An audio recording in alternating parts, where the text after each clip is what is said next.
This story is a metaphor for climbing the corporate ladder. And you may be thinking that the rollerblades are a little goofy. But just last year, people were selling other people digital copies of monkeys to try and get ahead. So, rollerblades are really not that far-fetched. And who doesn't like a little speed in their life? So, rollerblades it is. But just remember that everyone struggles to get job interviews, so try not to get too discouraged. Good luck!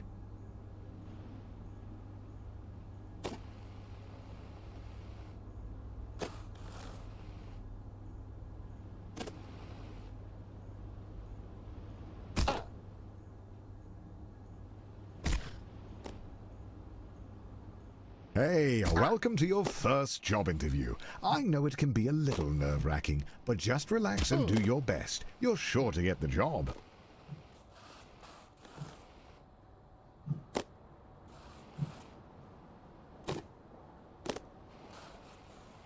Congratulations, you've completed the interview process. Unfortunately, the company needs you to do a take-home interview. I see a note here that says, "Sorry for making you jump through all these hoops." Oh, yeah. So the company just needs one more interview. The note here says, "Last one, we promise." And to ignore the hoops on fire. That's just a technical bug in their hiring system. There it is, the offer letter. You grab the letter and read it out loud. We regret to inform you that the role has been filled.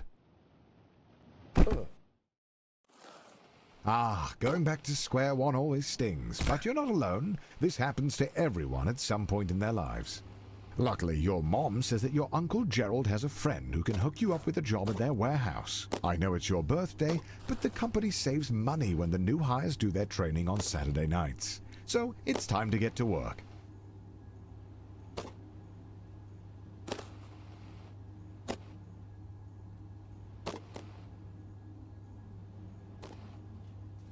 Congratulations on completing your training. Go home, get some rest. Tomorrow is your first real day at work.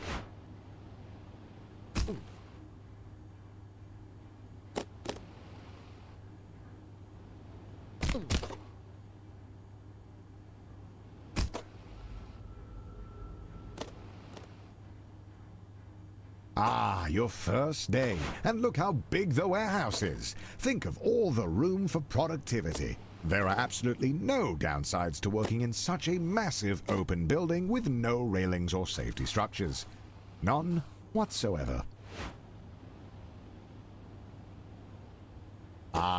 So rumor has it that corporate spent all of their money on fighting Ted's injury lawsuit. So they've thrown you a pizza party instead, which, according to your boss, is arguably better. But don't worry, a manager's position has opened up, and that comes with a pay raise.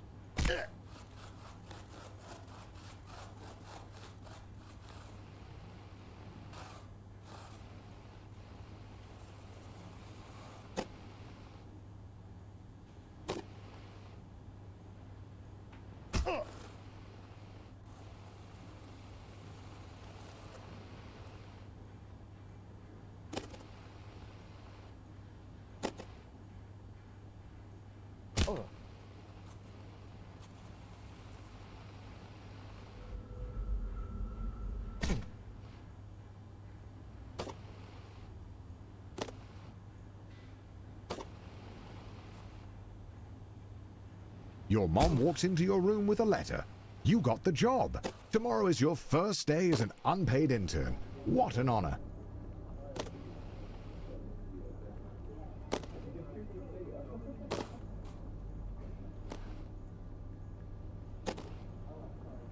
Some would be discouraged knowing they only got the job because their obsession with rollerblades makes them the ideal candidate for grabbing coffee. But you're a little discouraged as well.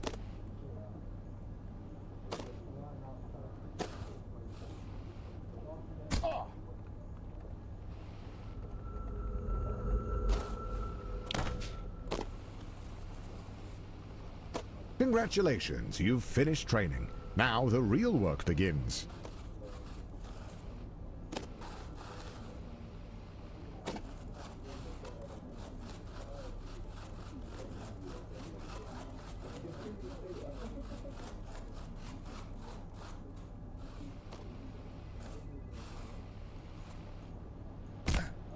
Your boss Bill has his office on the first floor and seems like a really nice guy.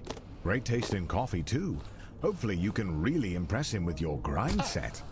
On the third floor, you meet your boss's boss, who is impressed with your can-do attitude. He says if you keep it up, he might put in a good word for that in-house interview.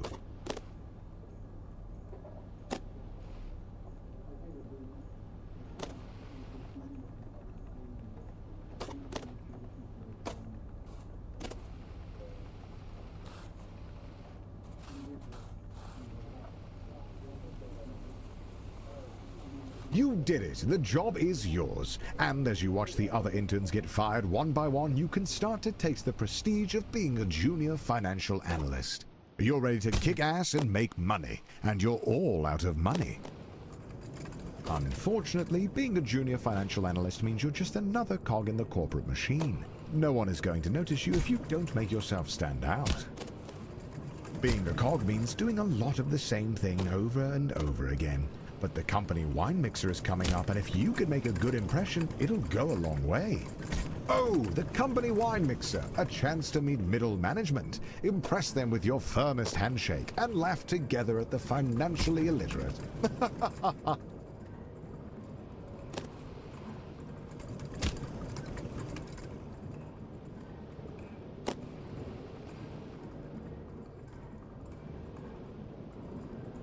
After spinning your wheels for a year, you finally get invited to the company mixer. Rubbing shoulders with middle management has you inspired. You want to be one of them.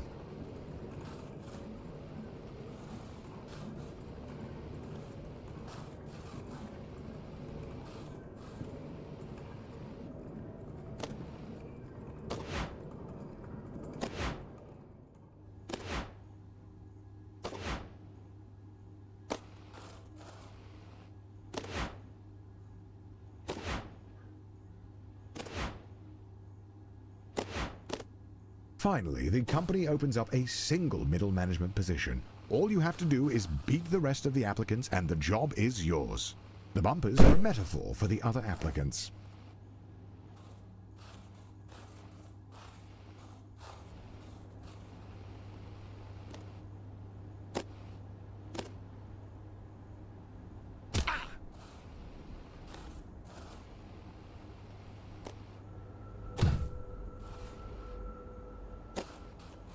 The second round of interviews cuts out 90% of the applicants. The herd has been thinned out and you're still standing strong.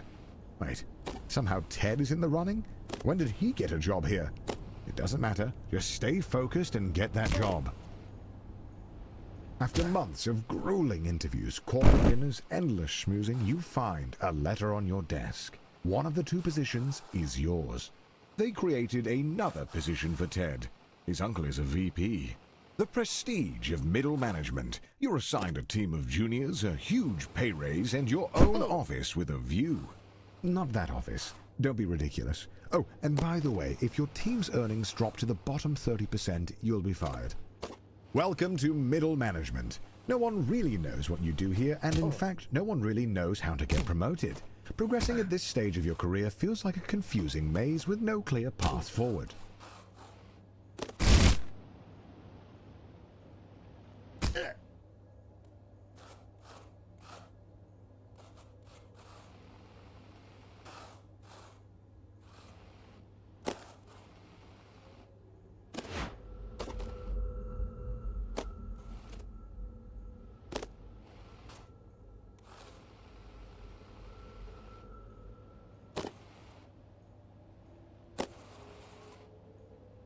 He calls you with a job offer, but you have to decide right now. Ah! The only way to move up is to move out. So you take the job, and as luck would have it, they're in need of a new department head, and you are in the running. At this stage in your career, there are no safeguards. The only one who can convince the board to make you a department head is you.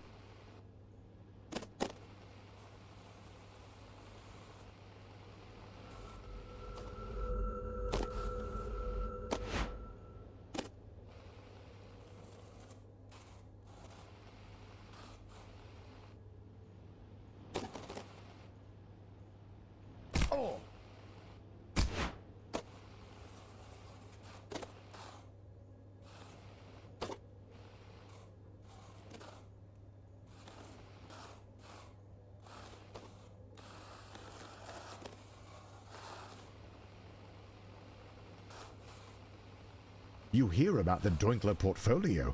2 VPs have used their insider trading knowledge to invest a ton of money into it, but it hasn't taken off. You could take it on, but 3 other managers have been fired trying to make it work.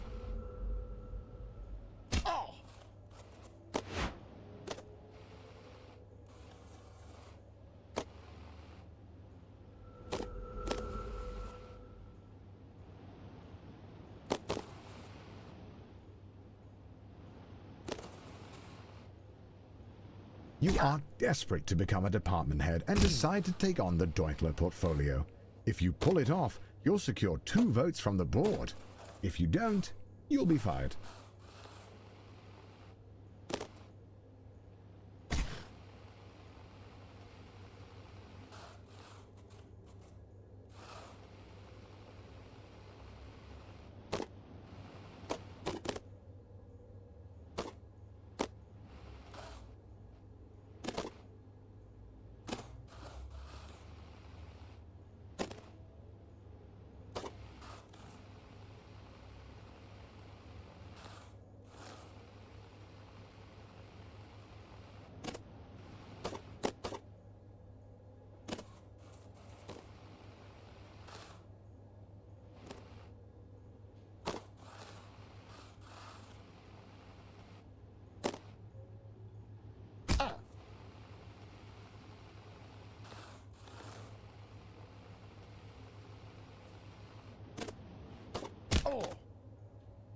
You did it! You pulled off the Doinkler portfolio, you crazy son of a gun.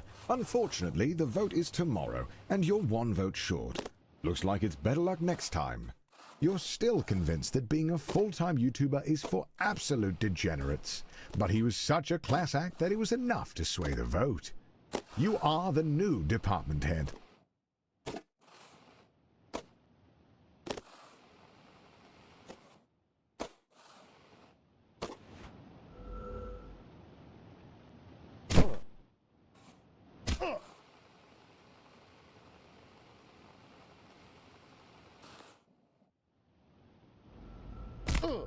Welcome to upper management. You're making more money than you could ever have dreamed of. You drive a fancy car, fancy blades, fancy suit. But if you thought that you would be working less, you'd be wrong. If you aren't constantly pushing ahead, you're likely to fall.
The FBI sweep the whole leadership team into prison, just as you thought. They need a new VP.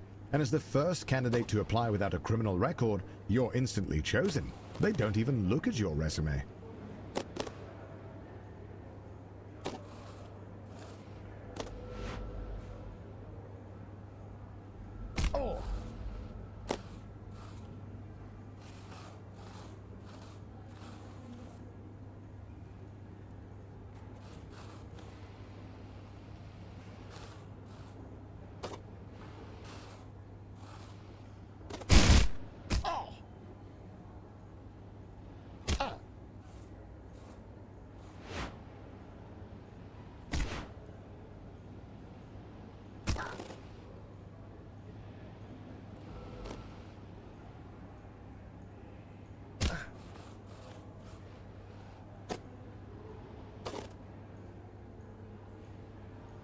Being a VP at a large company puts you in the top 0.01%. But it's not enough. The goal is and has always been to be CEO. You have no idea how, but all you know is that you need to keep grinding.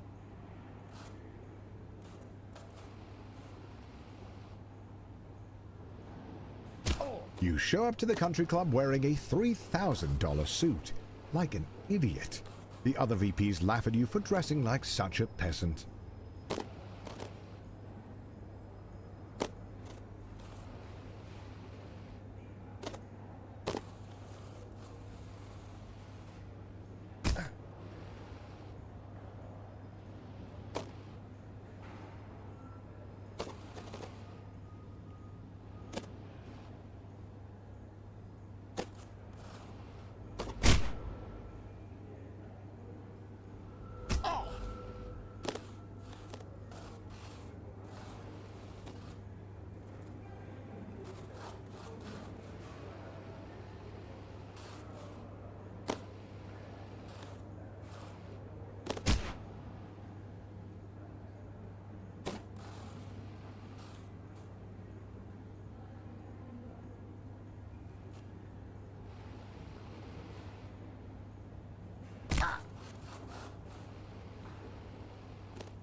Ted and some of the other VPs are also arrested for embezzlement. Honestly, you're not surprised. That guy was useless. But now they're desperate to fill his spot. They ask you to jump ship. And honestly, who are you to say no to a 7-figure salary with stock options? And a shot at being CEO? You take the job.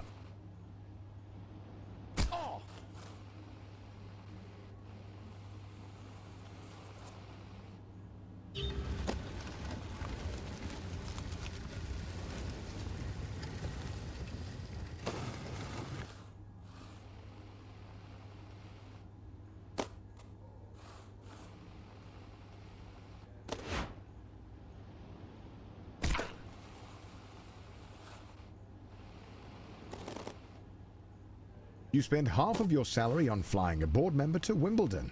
They don't even like tennis, but they like being schmoozed. And you like how that helps your chances at being CEO.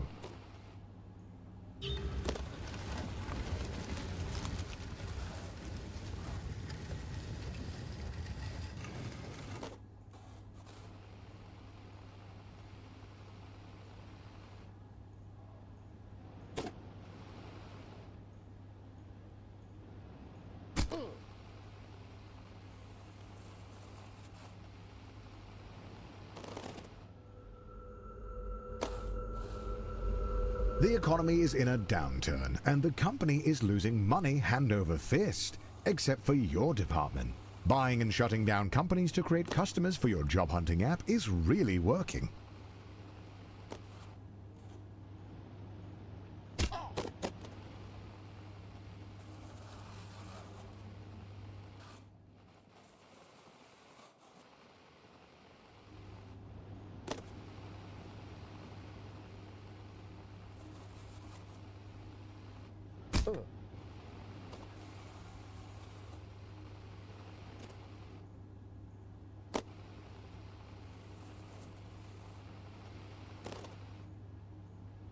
The CEO of your old company is considering retirement. There's only room at the top for one, but now's your chance.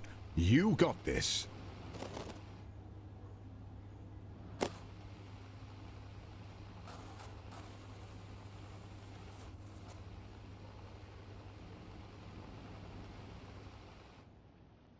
Just before the CEO of your old company retires, he gets arrested for embezzlement. But you've been schmoozing the board of directors for years, taking on hard portfolios, buying dinners at the country club, and turning a blind eye to embezzlement. You're ready to take the leap. All of your hard work has finally paid off. The board of directors have voted, and you are appointed the CEO.